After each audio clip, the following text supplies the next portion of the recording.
बिस्मिल्लाहिर्रहमानिर्रहीम। अस्सलाम वालेकुम views. Urdu the language with Nadia Parvez पर खुश आमदीद। आज का उन्वान है वाहिद जमा और जमा बनाने के क्या कायदे हैं। इसी तरह हम जानेंगे इसम जमा और जमा में क्या फ़र्क है। वाहिद वो इसम है जो सिर्फ़ एक चीज़ या फ़र्द को ज़ाहिर करे, उसे क्या कहा जाता है? वाहिद कहा जाता है। जैसे कि बाग, परिंदा, शक्ल। अब हम जानेंगे जमा के बारे में। जमा वो इसम है जो एक से ज़्यादा चीज़ों, अफराद या अशख़ास को ज़ाहिर करे, उसे क्या कहा जाता है? जमा कहा जाता है।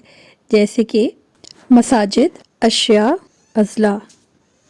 वाहिद से जमा बनाने के मुंदरजा ज़ैल क़वाइद हैं। सबसे पहले अगर मुज़क्कर इसम के आखिर में अलिफ या हे, जो गोल वाली हे होती है, हो तो उसे बड़ी ये से बदल देते हैं। जैसे लड़का से लड़के। इसी तरह अगर मुअन्नस इसम के आखिर में छोटी ये हो तो आखिर में अलिफ और नून बढ़ाते हैं। जैसे मुर्गी से मुर्गियाँ, क्योंकि आखिर में क्या आ रहा है? छोटी ये। इसी तरह अगला नुक्ता ये है, अगर मुअन्नस इसम के आखिर में ये अलिफ या आए तो सिर्फ नून गुन्ना बढ़ाते हैं, यानी कि जमा में नून गुन्ना का इजाफा करते हैं। जैसे कि चिड़िया के आखिर में क्या आ रहा है? ये अलिफ या, तो यहाँ पे चिड़ियाँ हो जाएगा, चिड़ियों नहीं होगा।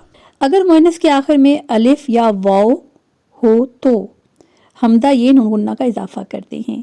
अगर मुअन्नस के आखिर में अलिफ या वाव हो तो किसका इजाफा करते हैं? हमदा ये और नून गुन्ना का इजाफा करते हैं। जैसे खुशबू से खुशबुएं, हमदा ये नून गुन्ना। बाज़ मुअन्नस इसमों के आखिर में ये और नून गुन्ना बढ़ाकर उन्हें जमा बनाया जाता है। जैसे मेज़ से मेज़ें।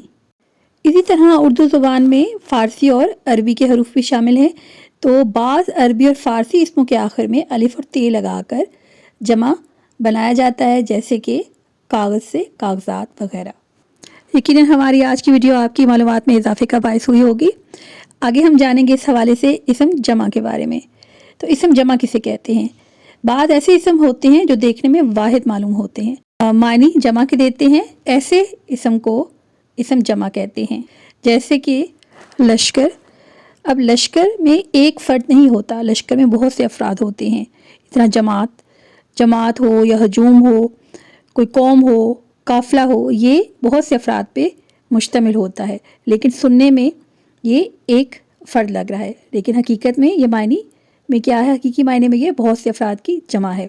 तो इसलिए इसको इस तरह रेवड़, महफिल, अंजुमन, फौज, तो ये तमाम चीज़ें जो हैं इसम जमा में शामिल होती हैं।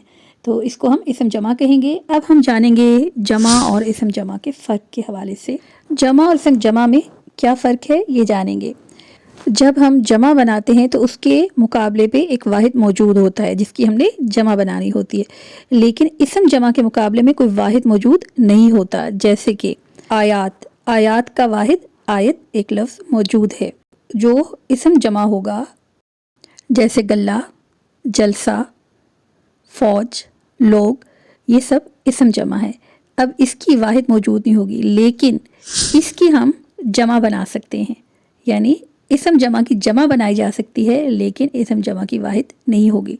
मिसाल के तौर पर महफिल से महाफिल। अब महफिल में बहुत से अफराद होते हैं, जंगल से जंगलात और लोग से लोगों। उम्मीद है हमारी आज की वीडियो आपको पसंद भी आई होगी। तो हमारे चैनल पर नए हैं तो चैनल को सब्सक्राइब करें, शेयर करें, लाइक करें और कमेंट करना मत भूलिएगा। हमारे दीगर चैनल्स को भी विज़िट करें, नोटिफिकेशन को ऑन कर लें। अब है दुआ का वक्त। अल्लाह पाक से दुआ है कि अल्लाह पाक हमारे इल्म और फैज़ में बरकत और इजाफ़ा फरमाए और हमें दिए से दिया जलाने की तौफ़ीक नसीब फरमाए। आपकी समातों का शुक्रिया। मिलेंगे जल्दी नेक्स्ट वीडियो में, तब तक अल्लाह निगहबान।